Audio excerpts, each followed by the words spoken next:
अस्सलामुअलैकुम। Welcome to खाला kitchen. आज मैं अपने किचन में फ़िश सीरी बनाने लगी हूँ।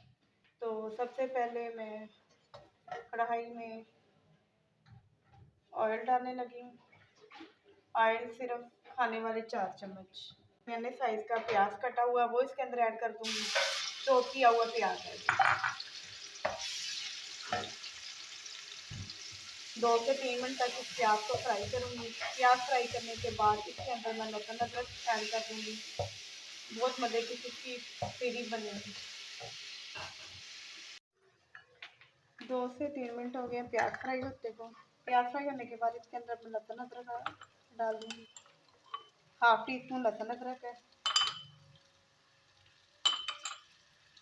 2 से 3 मिनट लहसुन अदरक को फ्राई करें।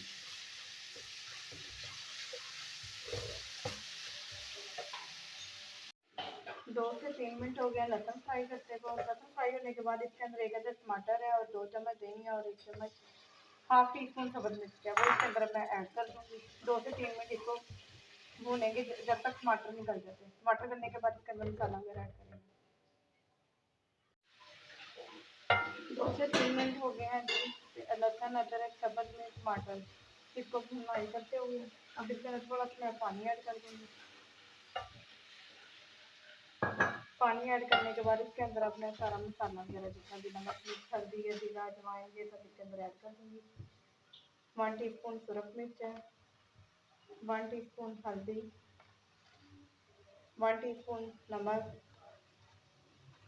और हाफ टी स्पून अजवाइन डालेंगे और 1 टीस्पून इसमें जीरा ऐड करेंगे।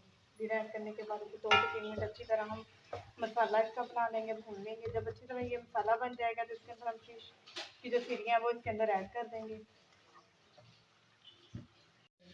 अच्छा जी, अब ये मसाला अच्छी तरह रेडी हो गया है। अब इस मसाले के अंदर मैं फ़िश की सीरियाँ ऐड कर दूँगी। ये हाफ केजी फ़िश की सीरियाँ हैं, ये इसके अंदर मैं अब ऐड कर दूँगी। फ़िश की सीरियाँ ऐड करने के फौरी बाद इसके अंदर मैं 3 से 4 ग्लास पानी ऐड कर दूँगी और इस पानी को हम इतना पकाएंगे कि सिर्फ 1 ग्लास रह जाए। बहुत मज़े की ग्रेवी बनेगी और इस खाने में ज़्यादा ऑयल भी नहीं डालते क्योंकि सीरी का अपना कुछ ऑयल वगैरह होता है। सिर्फ 4 चम्मच खाने वाले मैंने इसके अंदर ऑयल ऐड किया था। अब मैं 3 से 4 ग्लास फौरी पानी ऐड कर दूँगी। हम इसको इतना पकाएंगे कि सिर्फ पीछे 1 ग्लास पानी रह जाए।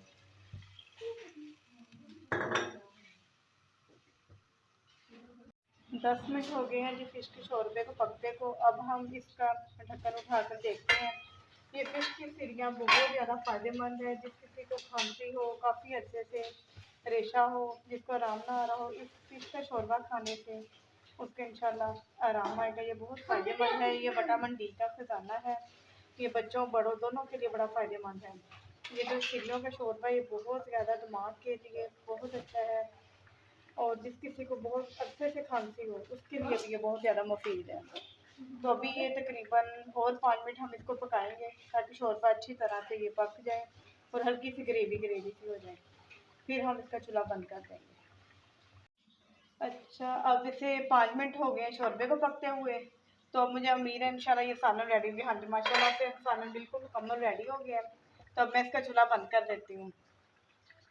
और ये जो फ़िश की हड्डियाँ ना ये सीरियाँ जो है ये बहुत फ़ायदेमंद है। जिन लोगों को खांसी और ज़ुकाम को खासकर बड़े अरसे से आराम ना आ रहा हो उसके लिए शोरबा बहुत अच्छा है हड्डियों का, फ़िश की सीरियों का। जी, अब मैं इसको प्लेट में निकाल रही हूँ। इसको हम अच्छी तरह मिक्स कर लेंगे। हड्डियाँ और शोरबा आपस में अच्छी तरह ये मिक्स हो जाए। ऐसे ही गाढ़ी गाढ़ी सी ग्रेवी बन जाएगी। ये बहुत फ़ायदेमंद है बच्चों बड़ों दोनों के लिए। माशाल्लाह से ये रेडी हो गया सालन।